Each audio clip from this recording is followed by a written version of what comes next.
You're listening to the Hoof Podcast on the Cover One Network with your hosts, Sterling, Eric, and Anthony. Join in as they break down the latest and greatest with your Buffalo Bills.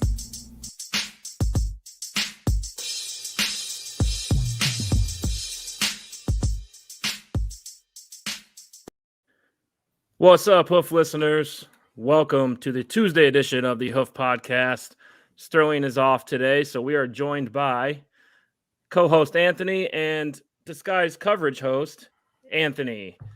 Everybody remembers Anthony Prohaska. Double Anthony's. He has been here many of times. What's going on, guys?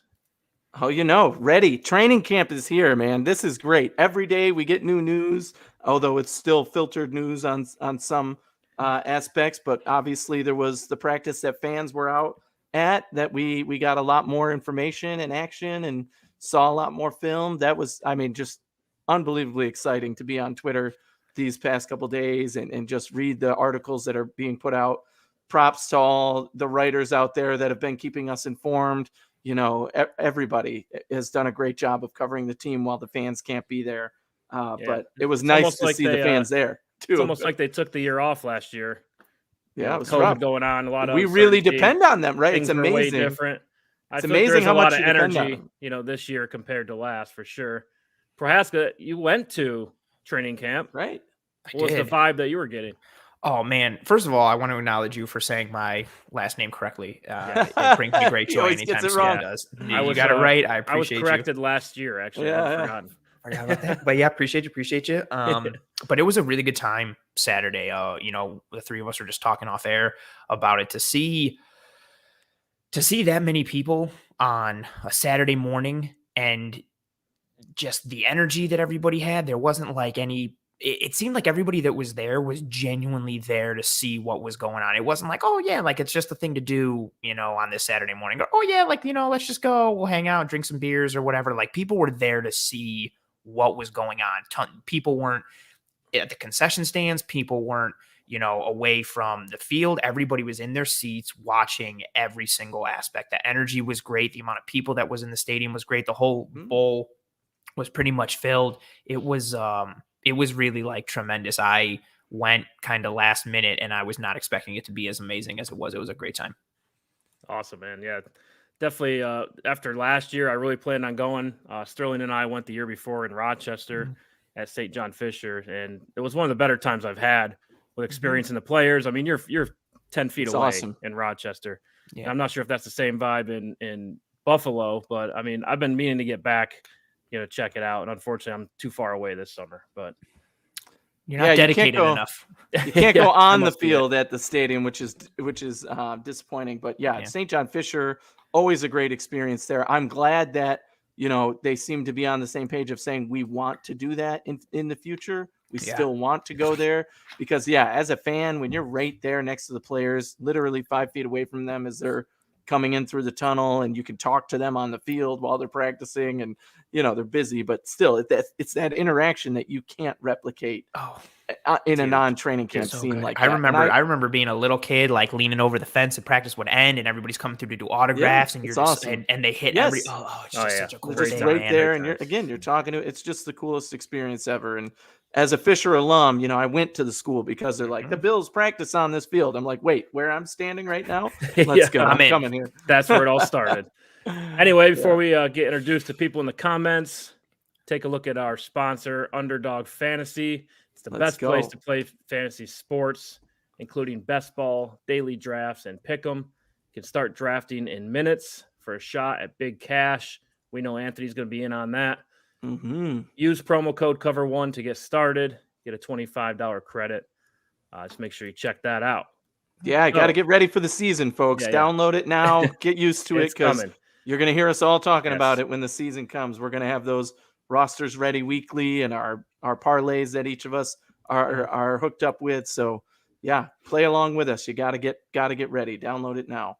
All right, so tonight's show, we are going to talk Josh Allen the entire time. This is one of the best times of the year just to get familiar with, whether Josh Allen's expectations moving into the season. We've seen these jumps every single offseason, and it looks like the ceiling, between where Josh Allen is and the ceiling, there's not a lot of room there anymore compared to what has been. So we'll get into the nitty gritty and see if there is any meat left on the bone. So be sure. We mean Jaguars defensive end Josh Allen. Oh yeah, correct. yeah, That's what we're talking about. I've got all those stats. I had them always ready. bail us out, Ready. right? I'm ready. Nice cop out.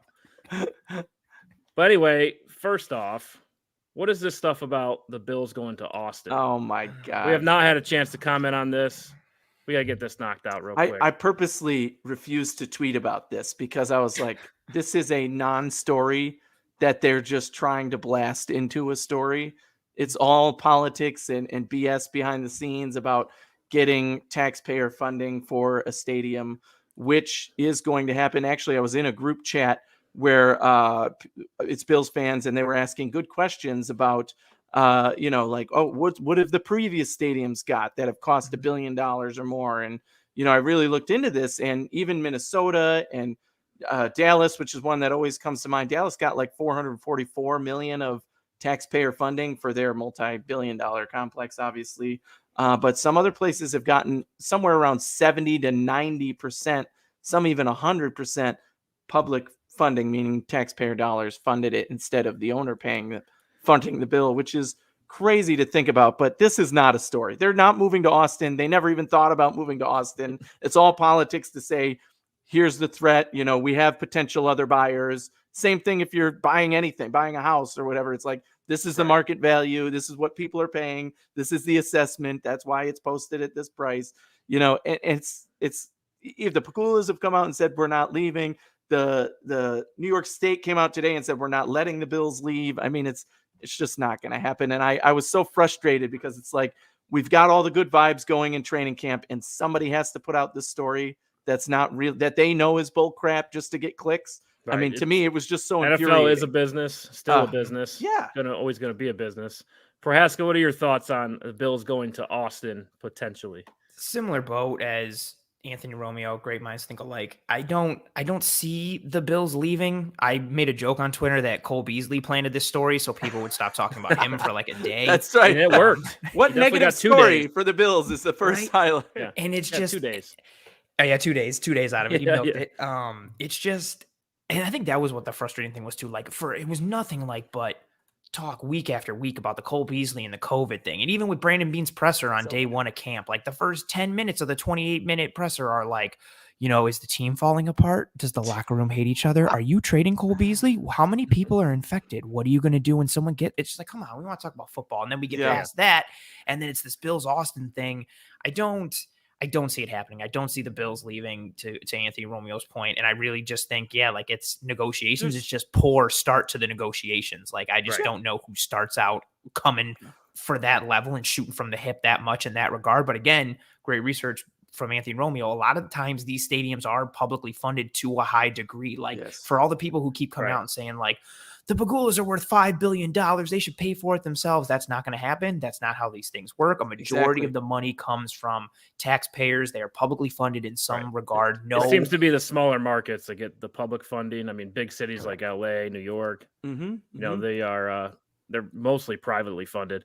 Yeah. But interesting point. The current stadium was 100% publicly funded, $22 million back in the 70s. How much back in the 70s? 22. Oh man, dropping that'll buy you a from a long way. So. That'll buy you a section of seats. That'll get you like one season of Josh Allen with his future contract. Yeah, exactly. Yeah. Ooh, not even. Yeah. So anyway, let's move on here.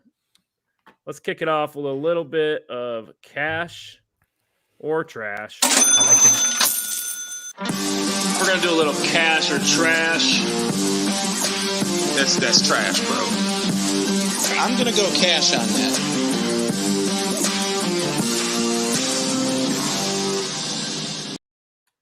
And Anthony, you're up first. Let's go right here. You have to be more specific. Yeah, sorry. Anthony, Romeo, you're up first.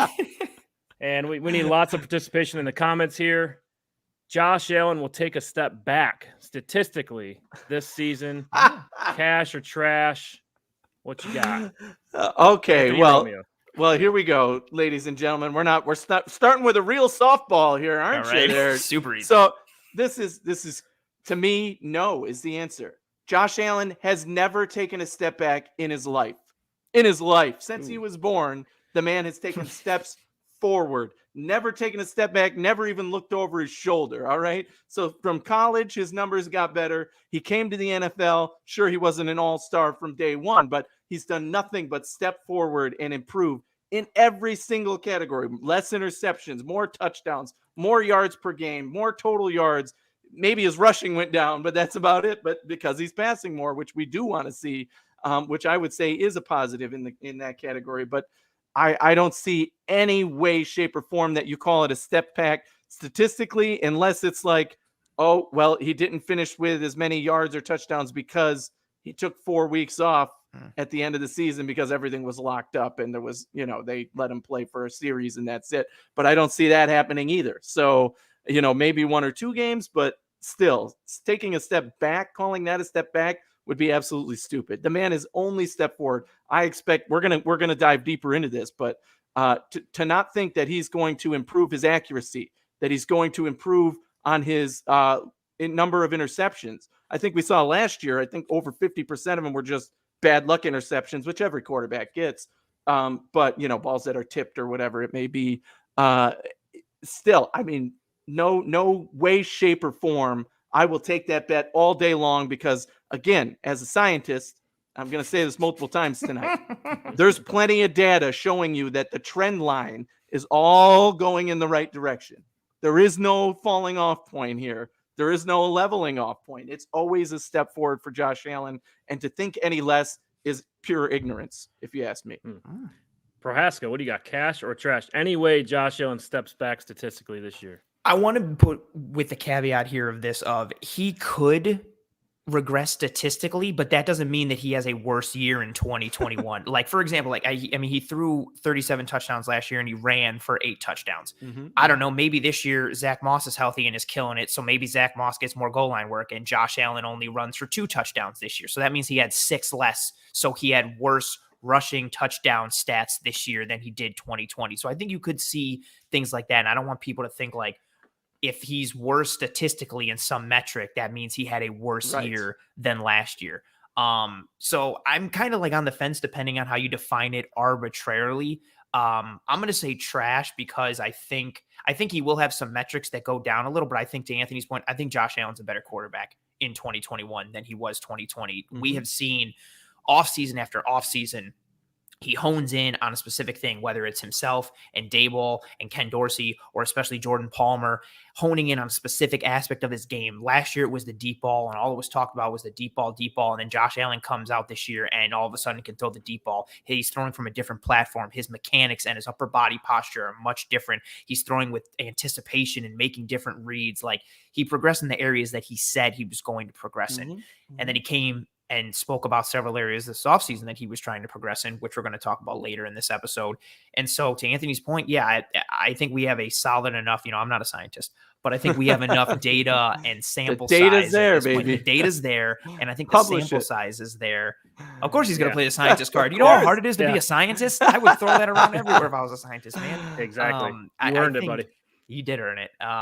And you see in the sample size at this point that it seems that whatever Josh Allen puts his mind to, he accomplishes in some form. So I think we see a better Josh Allen in 2021, whether that means, raw metrics and statistically, but I think we see a better Josh Allen in 2021.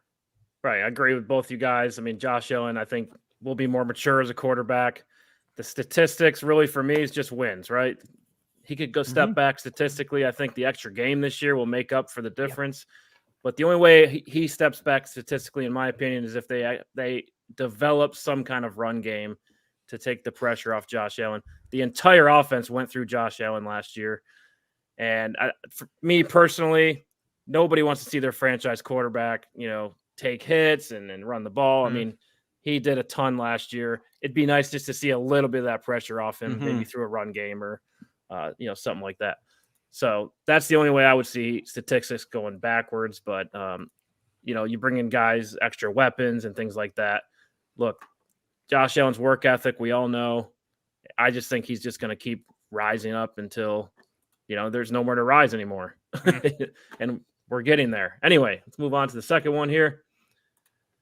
Prohaska, start with you on this one. Cash or trash? Josh Allen will have more rushing yards this upcoming season compared to last season. Last season, he had 421 rushing yards, and he's gone down in his total rushing yards per season has gone down about 100 each season. This one's a tough one in general, but especially because that stupid 17th game, the number is different. And then, as Anthony mentioned when we were talking off air, and, when we did the season prediction, when Anthony joined myself and Aaron Quinn on that episode of Disguised Coverage, you throw in the whole mix of like, I don't know, are the Bills the number 1 seed? Do they even play anyone in that 17th game? Like, kind of what did they, there's so much gamesmanship in addition to the 17. I'm going to say trash for this, meaning I think he's going to have less. I think he'll run for around 400 again, but with that 17th game, but I think he runs for a little less. I think we see more surgical underneath and intermediate Josh Allen than we do rushing Josh Allen, but I think it'll still be close because of that 17th game. But yeah, I'm going to say he has less this upcoming season. Fair. Anthony, what you got? All right. So obviously we have the extra 17th game here. That is the wild card of, well, if he has the same exact average, he's going to have more rushing yards. Here's the thing with me here. I just talked about, I expect him to improve in categories and in a way decreasing in running yards, at least from his rookie year to his third year, was a good thing because he was relying way too much on his running and not his passing. Here's the deal with this, though. I'm going to go cash on this one for one specific reason. The offense is going to be even more opened up this year than it was last year. And what that means is Josh Allen is a smart quarterback. If a defense says the Bills have 4 or 5 great wide receivers on the field, we've got to cover those guys, and they cover them, and they do a good job of covering them, then Josh Allen's going to have a wide open field to run. And for that reason, I think his yards per carry is going to go up. His carries will go down. His attempts, I should say, will go down, but he will have more rushing yards. The touchdowns, that's just the luck of the draw type of thing. Is it the red zone? I don't think they're going to be calling any, red zone rushing plays, on purpose for Josh Allen, but he might get a few just by nature of that same call. So I actually do think that with 4 or 5 wide receivers on the field, which they've done a lot of in training camp already, by the way, 10 personnel, right? So I just think that it's going to open up running lanes in a way. I want to see always the same things that Josh Allen has improved on when he runs. Slide, run out of bounds. Do not take even a lick of contact. I don't even want to see a guy's hand touch you.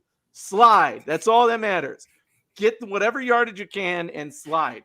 Learn from the quarterbacks that run well and from the ones that have done it terribly, and then they end up shortening their careers because of it. You got to know when to slide and how to slide. And just like everything else, Josh Allen has improved on that. So I do expect his yardage to go up just slightly. And obviously the extra 17th game helps, but I firmly believe his yards per attempt is going to be what contributes to that. Maz Vids is digging your quotes. Boost his 100% confidence true. even more. Prove me wrong. Yeah. Like he needs more confidence. Anyway, I agree with Kevin on this one. The wide receiver core is stacked. I think the expertise of Emmanuel Sanders, along with Cole Beasley, I mean, that is going to be a very interesting dynamic. I think Josh is going to have less rushing yards, so I'm going to go trash on this one because I think he'll utilize those 2 receivers with a quick release, finding holes in the zone faster. He's been at this, year 4 is when you're supposed to take off and be completely comfortable in the NFL. If there is such a thing, as comfortable as you can be. But that's a good way to put it. Yeah. But I think he'll be, less of a runner and more of a quick thrower. The intermediate, area of the field. We know Josh Allen's strength. So I will go trash on this just because of those aspects. Okay, so let's go to the third one here, and we're back to Romeo. Emmanuel Sanders, mentioned him already. He will have more receptions than Cole Beasley at the end of the 2021 season. He becomes Josh Allen's new favorite second target. Obviously Diggs is number one. Yeah. Well, here's the deal with this. I've been on the Emmanuel Sanders train. Anybody who listens to this show knows I was a fan of his in Denver when I got to see him live and play with Peyton Manning. I said, this guy is awesome. This is what the Bills need. A receiver who can run routes, a receiver who the quarterback throws to even when he knows nobody's open because he knows he'll be able to catch the ball and get to it and run a crisp route. I'm a huge Emmanuel Sanders fan. That being said, I think this is absolute trash. Like, whoa, like this is shockingly like, okay, now you're going a little crazy on me, right? Because Josh Allen already has that chemistry with Cole Beasley. He's already there. He's already the guy. Yeah. You know, Beasley is still getting called out. What's up, Sterling? He's still able to do it. He says, "What up, guys?" All I have to say is, don't let Anthony be a homer. We've tried this. There's no stopping facts, it, man. I'm spitting facts. What can I tell you? I support it with data all the time. And here we go again. Yeah, Beasley is the reliable target here. I think Emmanuel Sanders is going to get coverage attention that will help Cole Beasley, if anything. Cole Beasley was already a 1,000-yard receiver. We know he was 990, whatever it was, a little bit short, but he's going to still be statistically have more targets and catches, I think, overall than Emmanuel Sanders. Maybe one or two games Emmanuel Sanders gets him, in targets and receptions, but overall that chemistry that Beasley has with Allen is so tangibly real in game time action. I mean, it doesn't take a Bills fan to watch that game and be like, wow, these two really have a connection that when it comes down to it, Allen knows he can throw to Beasley because a lot of times Diggs is the primary coverage guy. They're double covering him. They're getting at him. And he just goes to Beasley one-on-one in that situation. And it works out. It has worked out pretty well. Very smooth. Prohaska, once you get your answer in, then we'll go to Mass Vids and hit this the super chat. Neither of these guys are going to matter because Jay Kumaro is wide receiver number 2, and he's the only wide receiver that matters on this team. No, I'm going to go. This hurts my heart. I love Manny Sands, and I love what he brings to this team. I've spoken about so much his ability to leverage coverage and understand what's going on in front of him. It makes him, Beasley, and Diggs. It makes them impossible to cover in zone coverage, but then Beasley and Diggs are so great at beating man, and Sanders is still good at that as well. So it's a tremendous grouping. But to supporting Anthony Romeo's point, Cole Beasley is the slot receiver, but he's the number 2 on this team. His rapport and his rhythm with Josh is almost unmatched. The only reason it is matched and surpassed by anyone is because of Stephon Diggs. I think you see Sanders rotate a little more with Gabriel Davis and just offer a lot when it comes to third downs, red zone, situational football, but I don't think he's surpassing Cole Beasley in receptions. Again, this is a guy, I don't know if people forget about it just because it's easy to forget or because of the COVID stuff or whatever. Cole Beasley got an all-pro vote last year. Cole Beasley, the Bills had 2 all-pro wide receivers. Cole Beasley was an all-pro receiver as a little tiny slot receiver. Cole Beasley was an all-pro. The best slot receiver in the NFL. Correct. And if he doesn't get knocked up, if he doesn't get that knock at the end of the year, he finishes with over 1,000 yards, most likely. I don't want to guarantee it, but most likely he's the number 2 on this team. I don't care that he's the slot guy. He's the number 2. Manny Sands adds a tremendous element, but I don't think it's the number 2 receiver on this team element. So therefore, I'm going to go trash on this one. Fair. Got a super chat from Mass Vids as a sexually androgynous woman of color. Yeah. I've never taken a step back, let alone a step backward. Lived experience greater than reality and probability. Thank you for the super chat. Yeah, don't know what else to say about that one. Hey, this show, especially the Josh Allen show, nobody's taking steps back. That's all about that. All right, we got one more cash or trash. And Prohaska, you're up first on this one. These make me so nervous. Yeah. Let's hit it. Josh Allen needs to make another jump in his game to be considered a generational talent. This really comes down to what is the definition of generational talent. Exactly. And then is he that, or is he on his way to that? I'll leave that to you. No pressure. Yeah, no pressure at all, especially starting off with the front of this one. Here we go. Again, it depends on how you define generational talent. It's such an arbitrary way to define it. I'm going to say he does need to make a jump to be considered a generational talent, just because. I mean, unless you're saying that he stays at this level for the rest of his career, which I guess if you quantify it that way, he could be a generational talent. But I'm going to say he needs to make a jump in his game just because of how I define generational talent. That's somebody who is literally like once in a generation. And I define generation as like, my grandfather's a generation, my dad's a generation, I'm a generation. So if Josh Allen's a generational talent, that means in my entire lifetime, there's no one that looks like Josh Allen that can do what Josh Allen does. Barry Sanders is a generational talent. Jim Brown is a generational talent. Guy like Ed Reed is a generational talent. Guys like that. And it's not a knock against Josh Allen for me to say that he's not right now, because that's a very big statement to say about someone that they're a generational talent. I will say, though, Eric, as you mentioned towards the end there of the lead-in for this question, I think with the jump he made from year 2 to year 3, if he continues that level, it doesn't have to be as drastic of an upward trend every single year. But we talked about it when Josh Allen, came into the NFL. He was so raw to the point that he could either be awful and out of the league, or he could just keep rising because he almost had like a limitless ceiling. Right now, he's showing that he's on that trajectory and that trend to keep rising to that limitless ceiling. So he's got as good of a chance to be a generational talent as any guy in the NFL right now. And that includes Patrick Mahomes, who I think when all is said and done will also be a generational talent. So I think Allen's trending on that path, but right now I'm going to say he's not that. So he does need to make a jump. So I'm going to say cash for this. Cash, nice.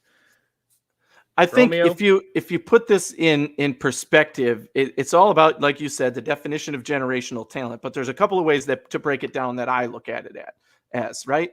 NFL history. Name the top 10 greatest quarterbacks of all time. You're going to get 30 names in there from people because there's a few guys that are just that elite in their top 10, right? It depends on what your statistics, what you're looking at, how you're categorizing things. Dan Marino never won a Super Bowl, but is he one of the greatest of all time? Is he a generational talent?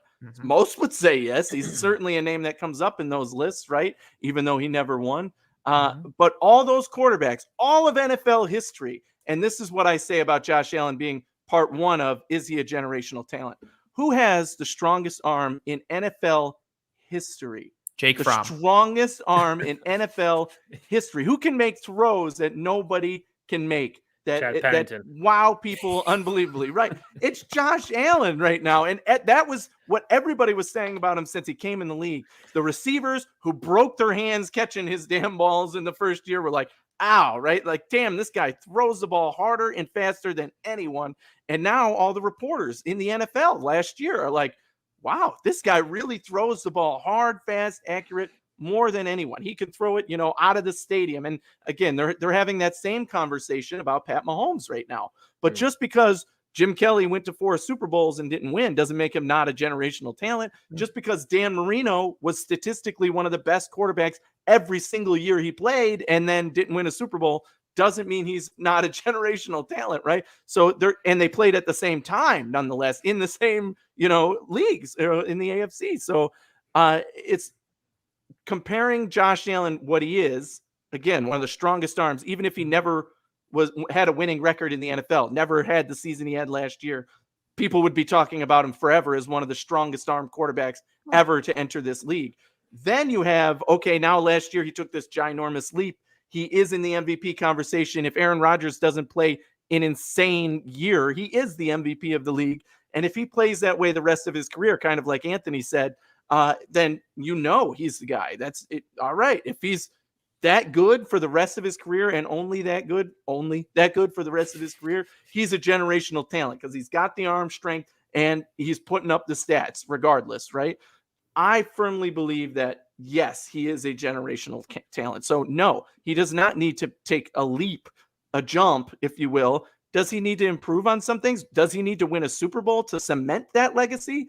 100%. If he wins a Super Bowl this year, people are going to say he's a generational talent, even if he never plays football again. So yes, I think that there are things that need to happen, but taking a jump statistically is not one of those things for me. Yeah. Being that guy, proving that he is what he is and what he showed last year, certainly, and winning a Super Bowl would absolutely clinch that no matter what happens during the season again. So lots of layers to that conversation.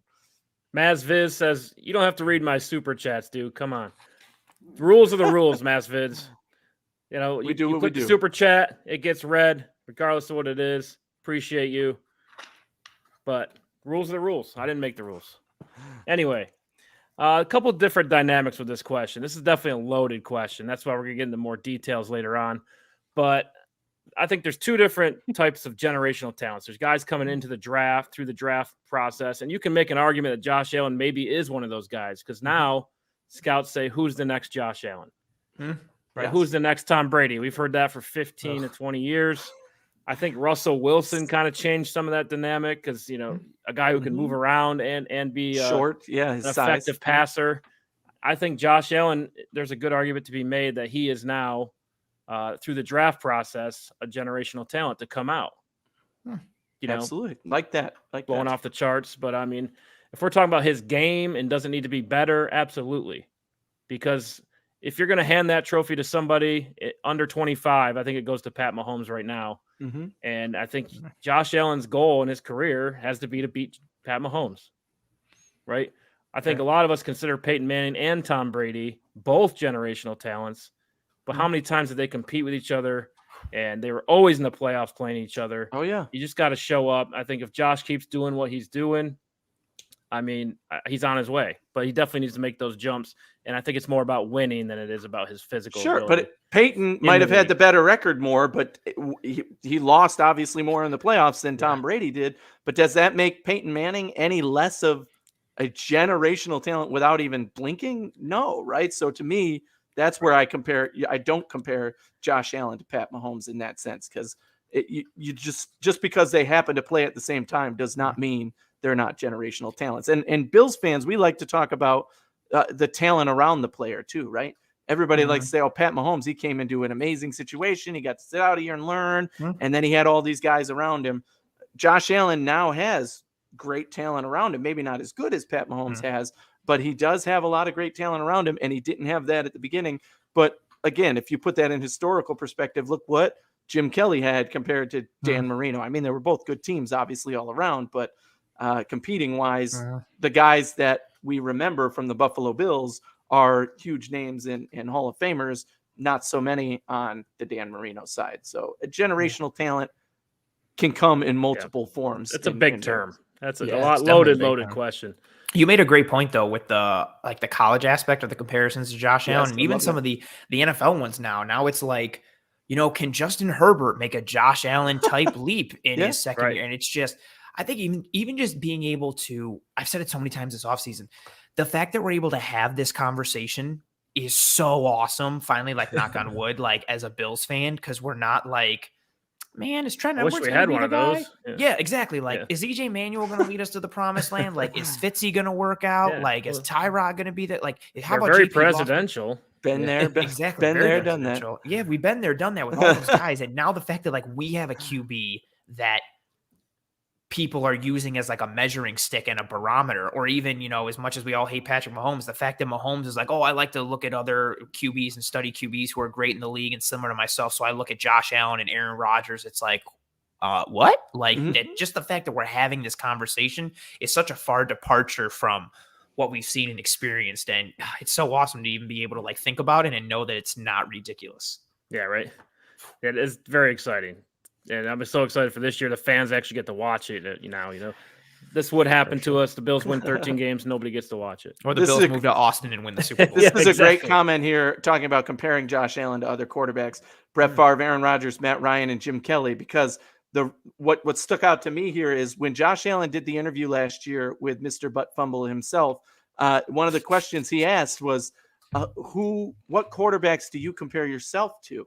And Josh Allen's answer at the time, before he had an amazing season, now remember, Josh Allen's answer was Brett Favre and Aaron Rodgers.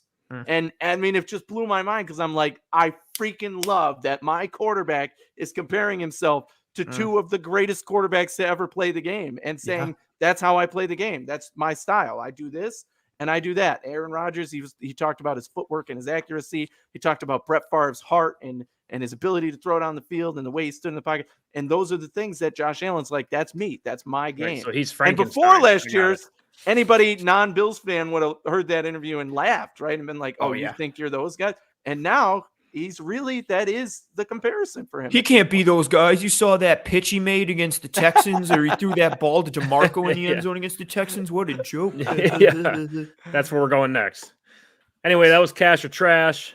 Thanks for participating, fellas. That's a good segment. Also, the it's production good. value leading into it is I fantastic. know. Getting The there. production Yeah, value I was overall gonna- is fantastic. I was going to here. say, Beautiful. I the love Hoof has taken a step Yeah, we up. had like one improvement a year, and it's like That's- slowly coming together.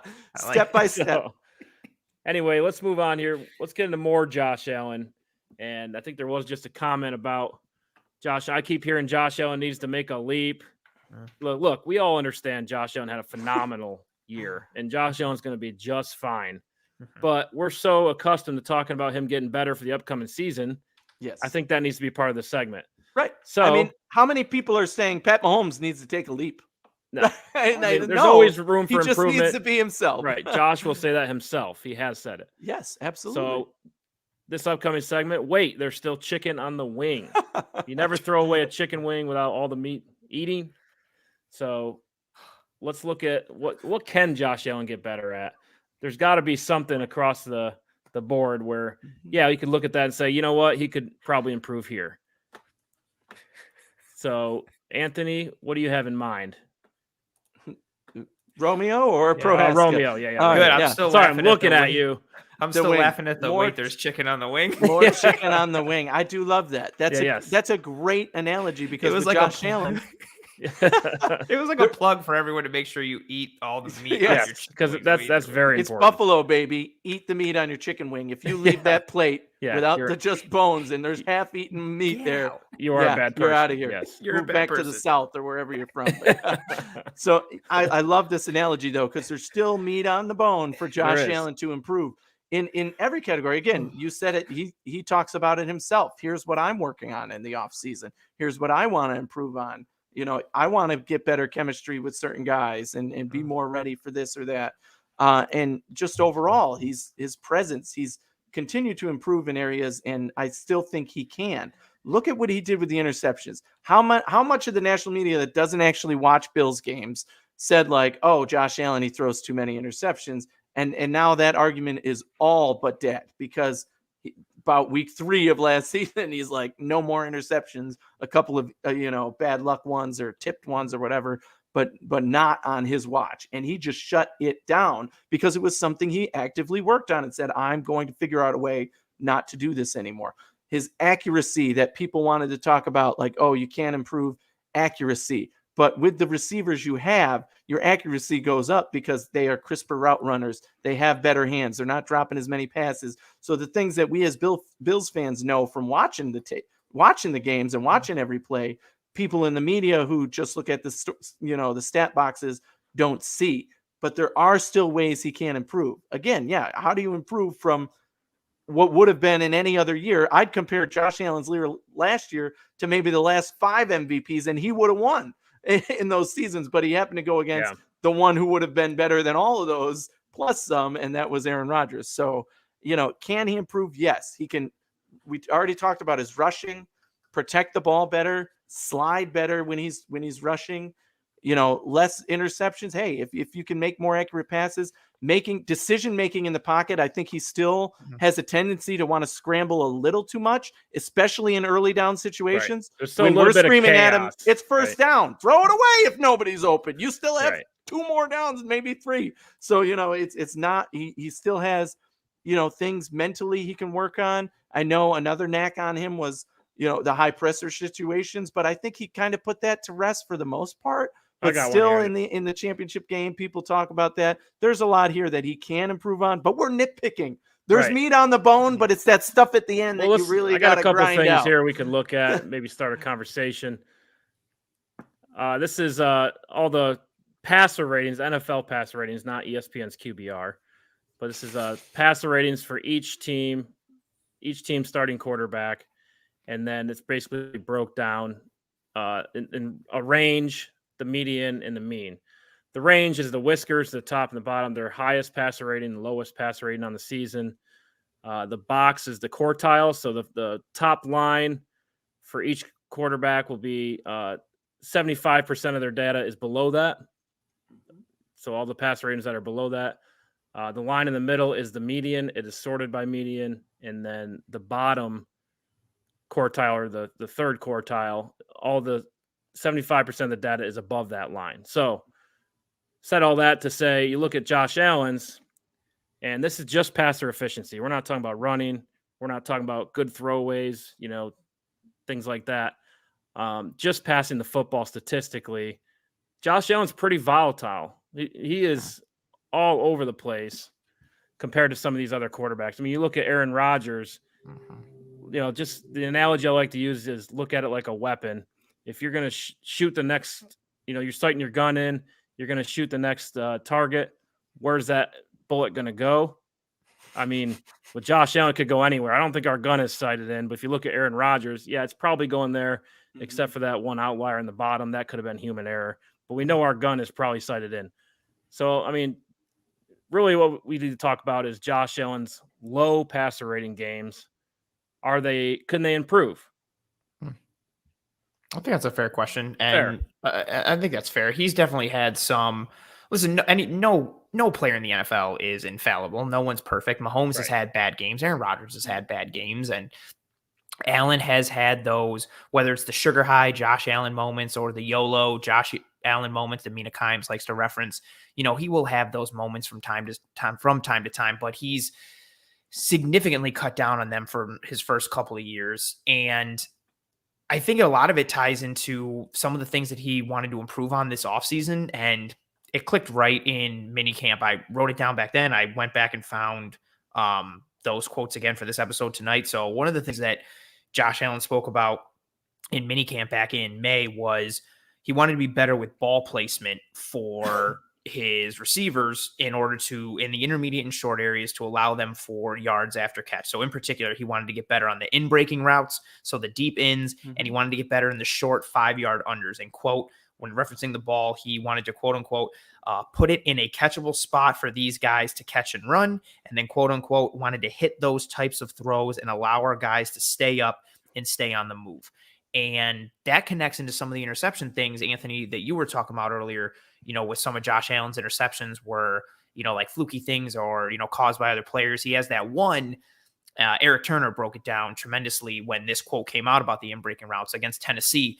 Andre Roberts comes in. He's split out wide to the left, comes in on the deep in. Allen doesn't hit him in stride. He kind of hits it behind him. Roberts has to stop, come back. It hits him in the shoulder pad, bounces in the air, and Malcolm Butler picks it and runs a little bit for it. And granted, should Andre Roberts have caught that ball? Yes. But was it a well-thrown ball? Not really. Did it have good placement? Also not really. And we talked about earlier in the episode how Allen has progressed every single year. He's either cut down on this poor thing or he's gotten better at this aspect. Last year was the deep ball, so on and so forth. This year, he's honing in on the in-breaking routes and those short unders and hitting his guys in stride. That's the big one for me. It was something that I had clued in on the film going through this offseason. Then when Allen spoke about it, I was like, oh, great. So I'm not crazy. Like, this is what he's honing in on. And I think that's something that could take his game so much to the next level. We talk about the running game. Like, we want the Bills offense to be more, not run the ball more, but be better when they run the ball more. But it's also going to be just as good, if not better, from an analytics standpoint and efficiency standpoint, if the passing game gets better. So if Josh can maintain his decision-making and his reads and his deep ball, but he improves those deep ins and those in-breaking routes and those short unders, and all of a sudden he's putting the ball in better placement and allowing Diggs to have that catch and run the way he did against J.C. Jackson in New England on Monday night, where he hit Diggs perfectly in stride and then Diggs took it to the house. If we get some more catch after the run for all the guys, especially, Dawson Knox has to catch the ball first. Sorry, low-hanging fruit. But if he can do that for guys like Knox, who is tremendous after the catch, whether it's Zach Moss, Singletary, Diggs, Beasley, Sanders, Gabriel Davis, like if he can start to have that better ball placement, that's the biggest one for me. And I love that he's already pinpointed it and working on it, because we've seen, as we've talked about, anything he pinpoints, he gets better at and he works with. So that's the big one for me. In addition to some decision-making things, there are times when it's like, dude, just check it down to Singletary for 4 yards, and then he might break a couple tackles and take it for 11 or 12. I want to see Josh Allen get the cheap yards that Peyton Manning would get, Right. that Yes. Tom Brady Yes. would get, that Patrick Mahomes gets when he just dumps off and lets his guy work some magic sometimes. And because it shows up on the stats as the same, like, oh man, like this quarterback threw for 400 yards, but nobody talks about, but like 310 of it was like yards after catch from his wide receivers. So take those cheap yards, take advantage of what the defense gives you. Along with that in-breaking route aspect. And those are the big ones for me, are where he can improve. And if he does do that, holy hell, this is another weapon that he's added to his arsenal. And we continue to see that ceiling be raised further and further. Right. Just he was much look better. At that 64.9. That's where the throw to Andre Roberts came from. Yeah, I was going to say, yeah. But definitely you can tell Josh Allen's a lot more comfortable with the right side of the field than the left. Mm-hmm. And then not to say these are all bad. I just, but look how good red his numbers because they're his right. bottom 4 areas. These are all pretty good. I think all of these are well above the NFL average, except for maybe the 64. But a couple areas he could work on. I think Emmanuel Sanders will help him between that 10 and 20 yard range on the left side of the field. But man, he's so comfortable over the middle. Ooh. Right to Cole Beasley's area. I mean, that was on fire all season long. And the screen game improved this year for Josh Allen. The 0 to 10 yard throws improved for him. I mean, you can nitpick. I think that's kind of what we're doing here, but there's one area of the field, you could focus on, to your point. Yeah. And I think the important highlight here is what you said. And I was going to say it to compliment Anthony Prohaska's point earlier, that if he can improve those in-breaking routes, that's the point. Emmanuel Sanders' career, best thing he does is those in-breaking routes, and he runs them accurately, and he catches those balls. And when he was playing with Peyton Manning, it didn't matter if the ball was on his back shoulder, front shoulder, he could catch it and go. And Peyton Manning obviously was usually pretty accurate with it to him, but it's about that chemistry of knowing that if you're in the area, that guy's going to catch it. So I think just having Emmanuel Sanders for that alone is going to help Josh Allen in that category on those routes in that part of the field, which is huge. But if you look at the first graph that you put up with the quartiles and you sorted it by median, which is basically a true average, Josh Allen was third on that list in average. And if you were to compare this with the 2019 season, which we don't have on here, what you would see definitely with Josh Allen is a wider range. And what that means is, he has a lower bad game, right? And now he's lowered that lowest bad game even further. So he's one of, just looking raw here, there's only about, maybe 9 quarterbacks who had a higher worst game ranking than Josh Allen did.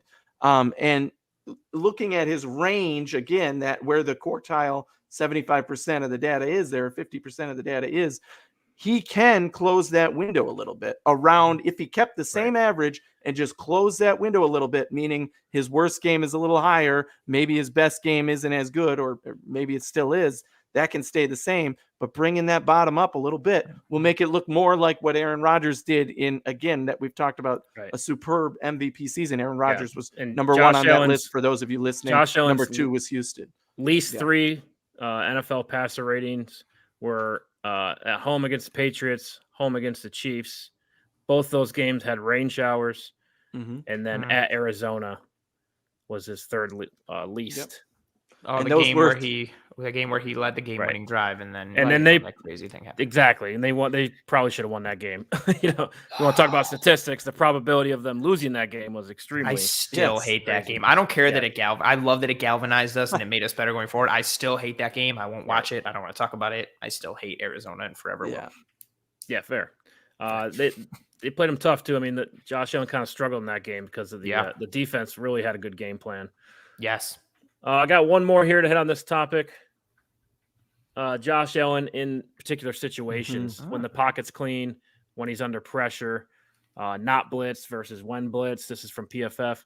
But I just wanted to compare it to some top quarterbacks. Is he in that conversation of, he's right where he needs to be? And I'd say by looking at this, the answer is yes. He's keeping pace with Pat Mahomes in these areas. Mind you, the pocket was clean about double the times he was under pressure. I mean, they basically have stopped blitzing Josh Allen when you look at attempts. But, Josh Allen is keeping pace with, the best quarterbacks in the league. Could definitely improve when he's not blitzed. So that means, he's probably better off. When they drop back in coverage, he seems to struggle a little more, but that's almost expected, but there's also a much larger, to your point, much larger sample size with it. We saw earlier in the year, Allen just took advantage of the blitz to the point where teams are like, okay, we're not going to do that anymore. And we saw more shell coverage on the back end, and we saw more zone, at least like 7 guys dropping. And so you saw that a lot more. And I also love this graphic too, because get pressure on Pat Mahomes, because he doesn't do so good with it. So if we can do that, and that's a good point. So for those of you listening and not watching right now, the 5 quarterbacks on this list are Allen, Mahomes, Wilson, Watson, and Rodgers, right? The usually consensus top 5 statistically last year, at least. And what stands out to me looking at these categories, kept clean, under pressure, not blitzed, when blitzed, is that Josh Allen is not the lowest on any of these with the top 5. I think the lowest he comes is second to last on when not blitzed, which is the category we're talking about. And the lowest on that one is Mahomes, actually. So Allen is just slightly better than Mahomes in the not blitz situation. So that is what stands out to me superbly on this. That's where you want to be in this top 5 category. You're never the last one. So if you rank them, he is solidly, one of the top 3 guys, which is exactly what you want to see from Allen. And I expect him to continue to improve.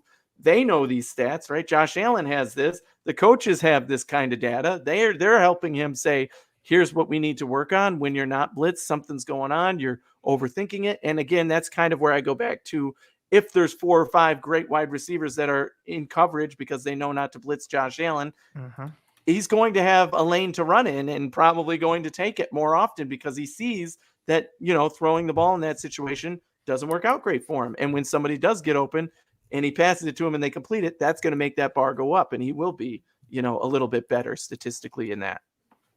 Yeah, so that's probably all the meat on the bone. Anything to add to this conversation? Is there anything you want to discuss before we move on? Anybody in the comments? Anything that Josh Allen can improve on? That's just not. There's just not a lot there, folks. Not a lot of meat. But again, I'll mention this again. This has kind of been my theme this offseason. I just want to see Josh Allen. I want to see another aspect to this offense. The entire offense running through Josh Allen is just not sustainable. I think he did a little too much last year. I think they could afford can we have some sort of running game?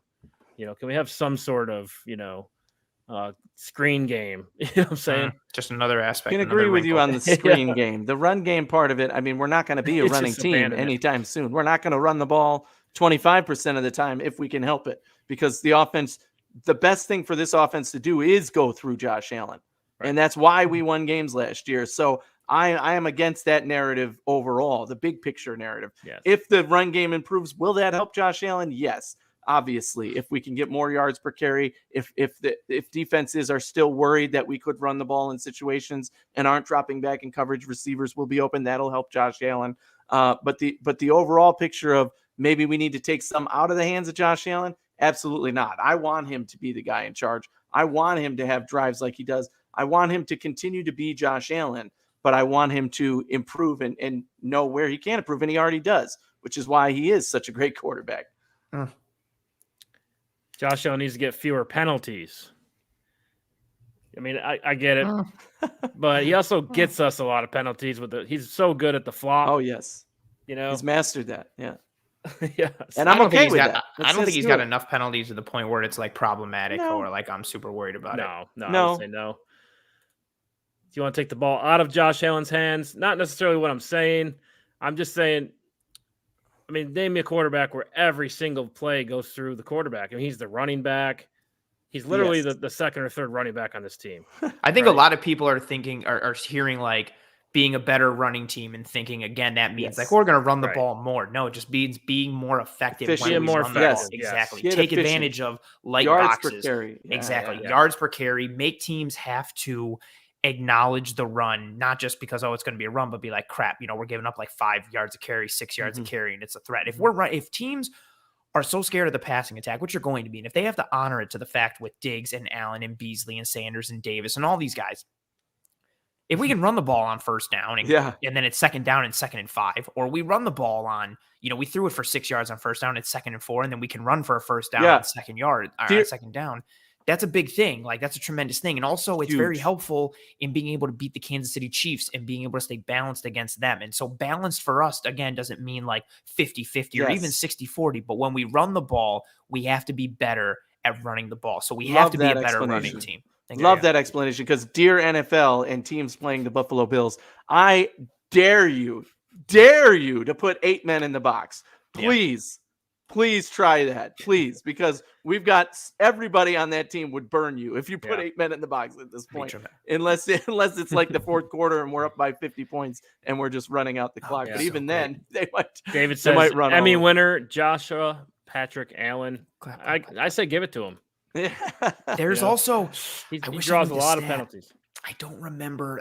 The play action stats for Josh Allen are also tremendous as well. He's like one of the best play action quarterbacks in the NFL. And if you add the threat of like real, whether some people are like, oh, well, it's like the play action motion and rhythm, like it allows him to reset his shoulders and his feet. So that's why he's good. But if you can add the aspect of defenders getting sucked in because they're like, oh, we have to honor the run. Oh, crap. It's a fake. It's a pass. Like, that helps tremendously. And the screen I got it right here. Josh Allen's passer rating under play action is 111. Woo, and that's the NFL passer rating. And no play action is 101. Again, had double the attempts with no play action versus a play action play. But still higher in the NFL. And to your point, Eric, earlier, I mean, Josh Allen is electrifying in these situations in the pocket when he can get loose from pressure and be open, and run open to the open side when guys are coming at him. One of his receivers is going to get open and he's going to find that guy, or he's going to run, right? One of the two things is going to happen. Bring that pressure, and it doesn't work for Josh Allen because he gets loose and he's hard to bring down. Again, I think that is still something he can work on when he should throw the ball away, or when he's in the situation, say, hey, it's first down, nobody's open. But the screen game is something that can super help that.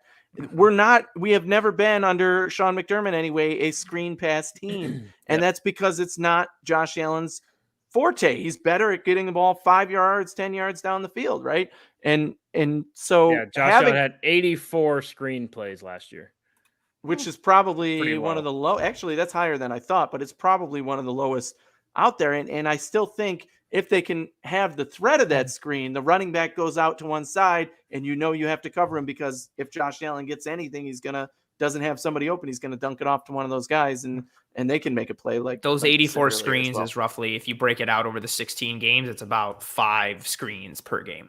That's attempts. Yeah. So that's pretty low that he gave. Yeah.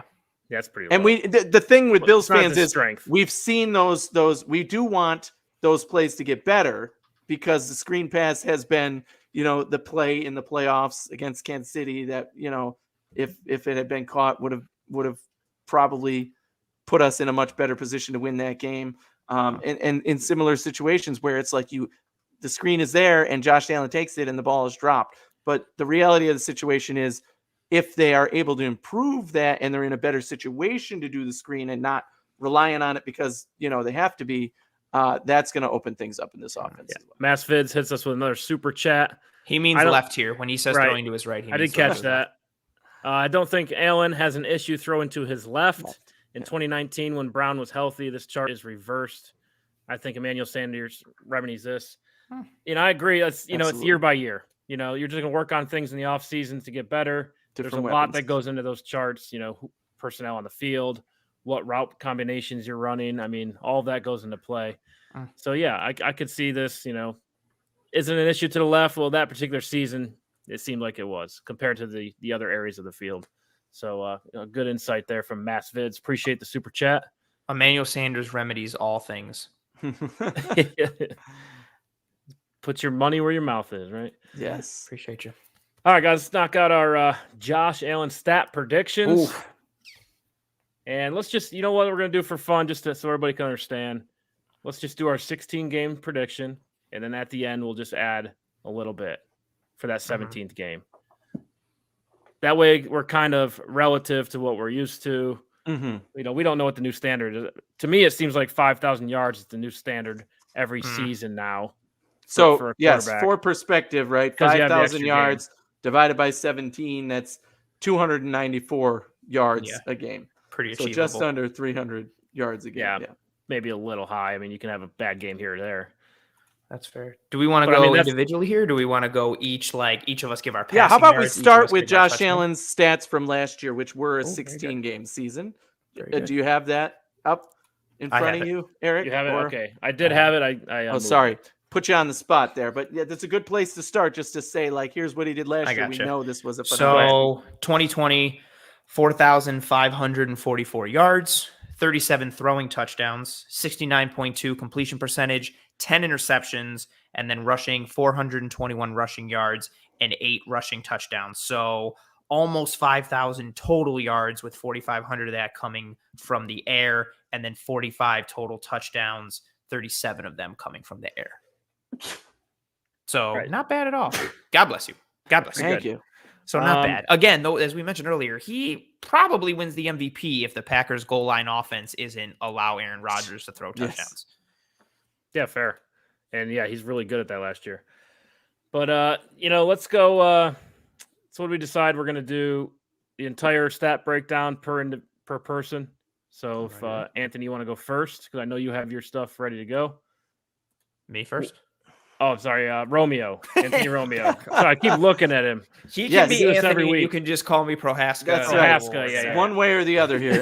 Yeah. So, how do you want me to report this? The way I thought about it when I was putting this together in a way that would make sense to people listening and just in general to all of us, because this 17-game season bull crap has never happened, and we're all confused by this, but is thinking about per game statistics. It makes a little bit more sense to me, at least. We already talked about that 294.1 yards a game will get you 5,000 yards on the season. Josh Allen had, what did you say? How many touchdowns? 8 were rushing. I know that. 8 were 8 rushing, yards, 37 throwing, passing. So, again, over a 16-game schedule, that's 2.3 touchdowns per game.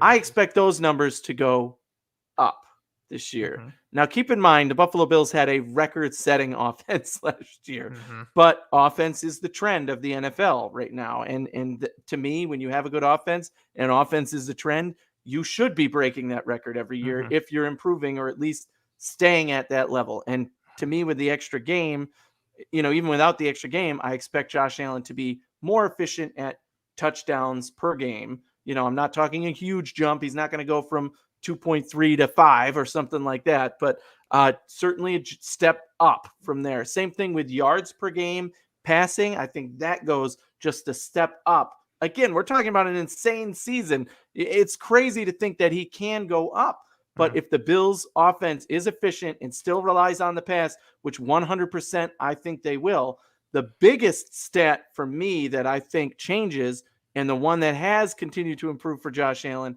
is his completion percentage, right? His accuracy is going to improve, which will help that. His receivers, as we've talked about, are better at catching the ball. He's going to have better chemistry with them, which is going to improve this stat. If it was 68-ish, I think you said 69-ish last year. 69.2. I fully expect that to be closer to 72/73, which is, again, this is mind-blowingly good for any quarterback on planet Earth, let alone, the guy who just finished second in the MVP taking that big of a step. So with that expectation of that big of a step forward in his completion percentage, I think that leads to just enough to get him right above 5,000 or 5,100 yards on the season. So that's about 300 yards per game. And with Josh Allen and this offense, that when they're facing tougher defenses, the games that come to mind from last year where we played tougher defenses, Josh Allen still did his thing. He didn't get 300 yards.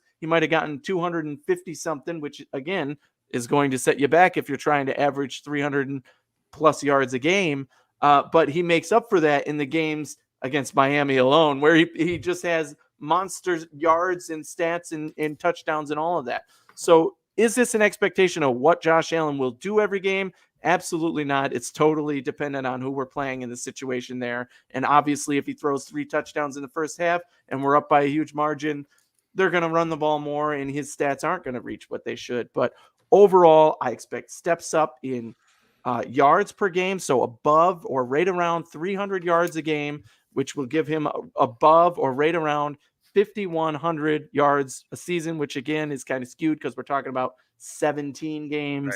Right. I expect a little uptick again in touchdowns per game passing for Josh Allen. So from 2.5 to around, I don't know, let's say 2.8, which is 0.3 more touchdowns a game. Again, carry that over 17 games. You're looking at least 5 more passing touchdowns.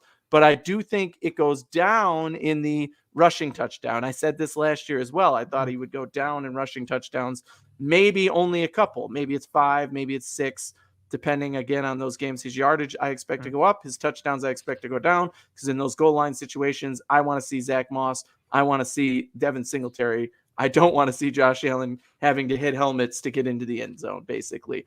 So I expect that number to go down. But overall, you're talking MVP caliber season, again, hands down, with just small upticks in each of these. And again, if you're looking at that trend, as a scientist, we take in the data and we analyze what's going to happen next. Well, when you see all of that data from Josh Allen over his NFL career and even before that, what you're seeing is it's going to trend up. And as Eric led off with, there is such thing as a ceiling in the NFL. He's not going to have 85 touchdowns. Right. Yeah. And we talked a bit about this before we went live, but what I equate it to is Josh Allen took a step from 2018 to 2019. A step forward, things got better. It wasn't a leap. Obviously, he took the giant leap last year. I expect this season 100% to be a step similar to that 2018-2019. His stats will be better. Overall, his predictions, I think he's going to be better. That step, that kind of step, right in the right direction, still trending upwards, makes 100% sense to me. Traz has a decent point here. Yeah, we are missing. You're missing Josh's receiving touchdowns. With Brian Dable as the offensive coordinator, anything is possible. And I agree with most of your analysis there, Anthony. The one thing about the NFL, those defenses are always trying to get better. Yes. Josh Allen certainly has a big target on his back now. He embarrassed a lot of good defensive coordinators last year. And it's hard to predict, how that dynamic, impacts the statistics, Will they have better game plans for Josh Allen? I think we've seen this with other quarterbacks. Russell Wilson comes to mind. He's still a huge playmaker, still a great quarterback, but just not improving every single year, almost leveling off, right? So, it's just when does that happen? I think Josh's physical ability, with the newer weapons, how he has the same offensive coordinator. I think that certainly helps. So yeah, I agree that all the stats will improve slightly. Not even counting that. Now, with that caveat, I will say, so if those are my stats, if he were to play 17 games, I do not expect that to happen. Right. When I was on with Anthony Prohaska and predicted the schedule, I said that as early as week 16, meaning with 2 games left in the season, the Bills could be resting Josh Allen, meaning what they have done in the past statistically, again, looking in previous experience, they let him play for a quarter or a drive or until he looks good if the first drive wasn't that great, and then they take him out and rest him, right? They let him get his experience in, say, okay, that's it. They could end up doing that the last 2 games, in which case he could only end up with 150 yards or something in those last 2 and skew that whole data set. The record is currently 5,477 passing yards in a season. That's 16 games. You got to think somebody's going over that. Somebody's got to break with the 17th game. That's Peyton Manning in 2013 for that one. But Prohaska, did you have anything for your stat prediction? Yeah, there's so much to unpack with this, right? Like, especially even just going off of Josh Allen's numbers from last year. The defenses in 2020 had a tremendously down year of so much nonsense of not being able to game plan and put things together due to the COVID offseason, but also the lack of fans in the stands. So you had pretty much like no home field advantage for anyone. Every away game was the same as a home game because there was no crowd, there was no atmosphere, there was nothing like that. Also, Josh Allen had a tremendous year last year. We also had several games from him where he didn't really, whether it was like week 17 against Miami or games where the Bills were up and they took their foot off the gas in the fourth quarter, Allen could have had even more yards and touchdowns last year if the Bills didn't take their foot off the gas a little bit because the game was in hand in the fourth quarter.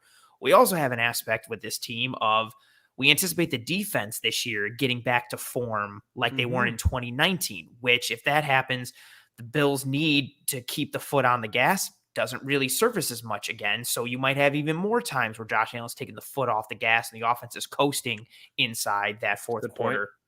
And I would counter that with more possession time, though. If our defense gets them 3 and out and it's still the first quarter, you have 5 possessions in the first quarter. Josh Allen's not coming out in the first quarter, even if we score passing touchdown on all 5 of those drives. Very true. And that's the other side of the coin. So there's that as well. And then there's the general nature of it's an offensive league. The league is always favoring the offense, as both of you talked about, like offense is always like trending up, all these things, so on and so forth. So there's a lot to unpack. Looking at his numbers last year, so again, he threw for 4,544 yards, broken down on a per game average divided by 16 games. That's 284 yards per game. If you put that across a 17 game season, that's 4,828 yards. So almost at 5,000 already, just staying at the same yards per game as he did last year. Again, passing touchdowns, he threw for 37, 17 game season. Even if he just threw 2 a game in a 17 game season, he's already at 34. So there's so many numbers that are spiked up. As a reference point, I wanted to use Patrick Mahomes since he's kind of the measuring stick for everyone at this point. So his averages from 2018 to 2020. Just a note, in 2019, he only played 14 games. Last year, he only played in 15. And then, of course, he has that monster MVP year in 2018. But Patrick Mahomes' average over the last 3 years, 4,622 yards per season, 38 touchdowns throwing per season, 7.6 interceptions, 66.1 completion percentage, 266 rushing touchdowns, 2 touchdowns. So I say that to use it as a barometer combined with the 17-game season, Allen's numbers, all these things.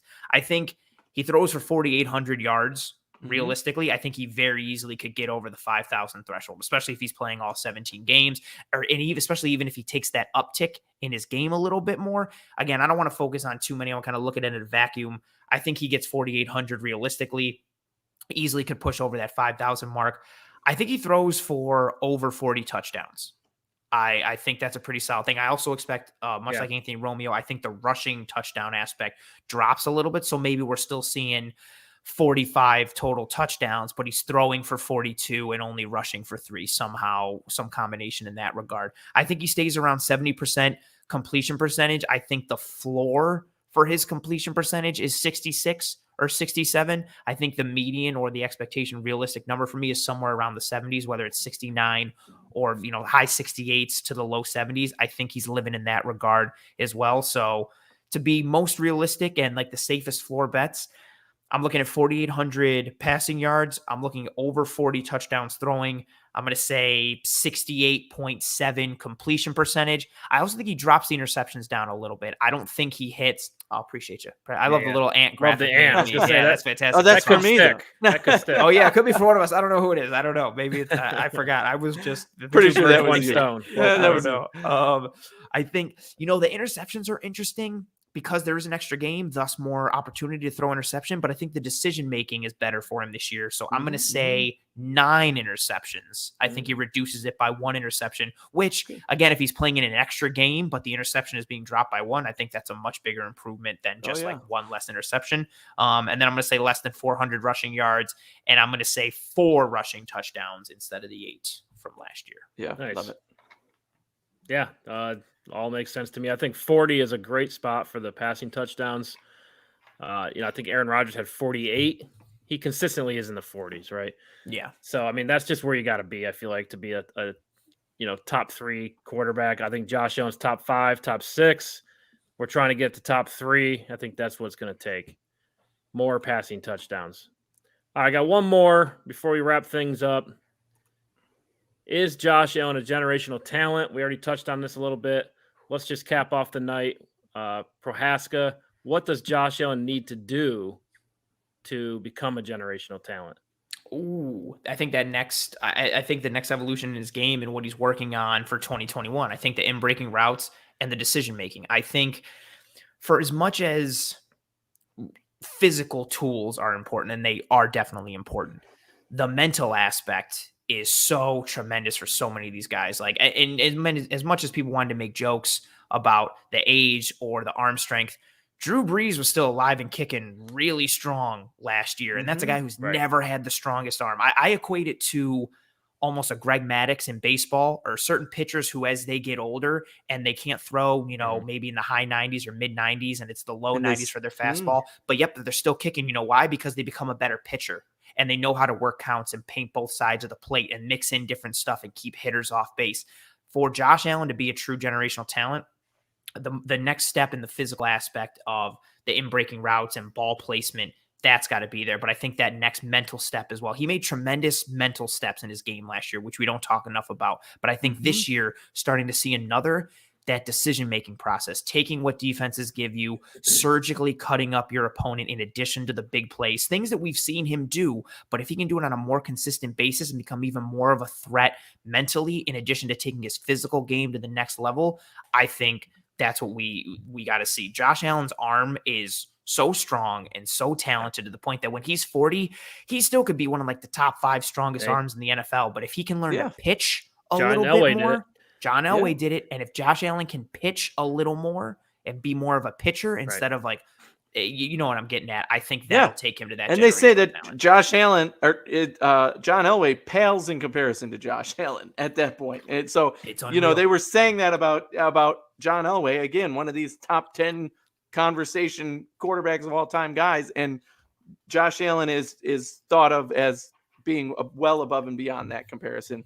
And I think the simple answer here is yes. Is Josh Allen a generational talent? Yes. It's time for us to accept that. It's time for the NFL to accept that. This guy has what it takes. He is a unique person who plays the quarterback position that, like you said, Eric, talking about people are forever going to say, is this person the next Josh Allen? Forever. No matter what happens the rest of his career, that will be the question that happens. Will they be able to take that leap? Is now Josh Allening in the NFL for a quarterback? No, regardless of what happens for the rest of his career. Josh Allen's arm strength, as I talked about earlier, regardless of what happens, he will forever be the strongest arm quarterback the NFL has ever seen, at least at this point. So he will always be in that conversation. The thing that I love most about Josh Allen is his approach to the game. And I've said this from day one of getting to know Josh Allen, meaning as the season went on. I did not study him before the draft, but I said whatever quarterback they draft, that's the guy I'm going to dig into. And it's all about the mentality of this quarterback. He says all the right things. He does all the right things. He approaches the game the right way. And he has the physical talent and gifts, obviously, to be an NFL player. So what makes a player generational? Well, in our generation, we've gone through a lot of quarterbacks that we've hoped were the guy, as we've alluded to on the show. Always got to bring that and up. Even today. But the point here is, with all of those quarterbacks, it was always something. He doesn't have the arm strength. He doesn't have the mental capacity. He isn't improving in his game. Whatever it was, with each one of them that we had faith in, they couldn't maintain consistency. Josh Allen, mentally and physically, is above and beyond anything we've ever seen in a Bills uniform. And it comes down to his approach to the game, his constant will to get better. You're talking about Tom Brady. You're talking about Peyton Manning. You're talking about the guys who have the best mental approach to the game. I think, as Anthony Prohaska said, when it comes to that bell curve in the end, when your talent starts to fade, what really matters is your approach to the game. How well are you preparing? What are you doing to adjust? And Josh Allen has everything in his toolbox to show that when that happens to him, he's still going to be successful in this league because his approach is done the right way. And that's what matters most. And that's a good point. Aaron Rodgers is famous for telling the younger quarterbacks, you got to do something every single offseason to change your game. You have to reinvent yourself every single offseason. And Josh Allen's off to an incredible start with that. He's only going to get better, right? Every single offseason, we've seen him take major, major strides. If he can continue to keep that mentality each and every offseason, we just got to let it play out. You just got to wait your time. Super Bowls will come, And I think Josh Allen definitely has the tools to be a generational talent, but we have to let it play out. Love this comment from Buff Hub. Yeah, absolutely. People want a Josh. They want Josh Allen. And that's what they're talking about. These quarterback needy teams. You can give me a Josh Allen? Absolutely, I'll take that player right now. Yeah, and that's why a great we got to place pay to that be. man as soon as possible. Different day. We didn't even get into the contract discussion tonight. Yeah, we'll have to bring on Greg for that one. That's right. Break down the numbers. $40 million a year. Give it to him. Just give it to him. Just give it to him. It's been a phenomenal show, Prohaska. I really appreciate you coming on with us. Always great to have you on. You have incredible insight, and our listeners certainly appreciate 100%. that. If you have not, make sure you hit the like button, and be sure to check out other content. We are still going strong here. We got Cover One Roundup on Monday evenings. They're talking what's going on in training camp. Cover One Buffalo, as always, disguised coverage, as always. Be sure to tune in. Be sure to follow Pro Ant on Twitter. That's pro_ant if you're listening. 2 underscores. 2 underscores. 2 underscores. Pro__ant. You can find me at eBrownHoof. All my graphics will be on my Twitter handle if you want to check those out. And then at Anthony Romeo, New York, if you want to argue. He's so good at arguing on Twitter. Let's go, baby. Yeah. And be sure to check out Underdog Fantasy. Make sure you use that promo code Cover1. And we'll see you next week. Sterling's back. And we got some good stuff for you coming up next week. Training camp related. Let's go, baby. Go Bills. Go Bills. Great show tonight, guys. Go Bills. Appreciate you.